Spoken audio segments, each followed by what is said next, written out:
О работе Усть-Майской инспекции охраны природы смотрите следующий сюжет.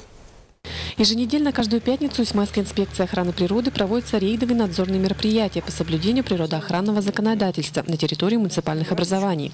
В очередной раз рейд состоялся с участием представителей администрации поселка Усть-Мая. Надзорные органы проехались по адресам для того, чтобы проконтролировать ранее выданные предупреждения как организациям, так и жителям многоквартирных и частных домов. Если предупреждение уже не имеет верх, то уже идем по кодексу об административных правонарушениях. Статьи у нас, конечно, самые разные. В основном это по 8.2, по отходам производства и потребления получается. По результатам еженедельных рейдов нужно отметить, что остается проблема по уборке окраин поселка. Остаются неубранными несанкционированные свалки. Рядом с домами наблюдается строительный мусор, старый залежавшийся пиломатериал, полуразрушенные или сгоревшие остатки домов, сломанные и уже заржавевшие машины и многое другое. Люди проживают постоянно там.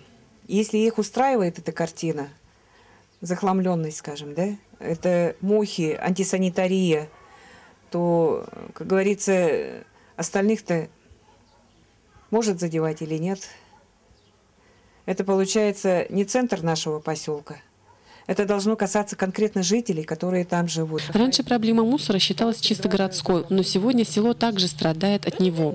Сельские жители не всегда выбрасывают мусор в специально отведенные для этого контейнеры, не осознавая того, что этим они вредят только себе. Тамара Коновал, Тимур Канаев, НВК Саха, Усть-Майский улус.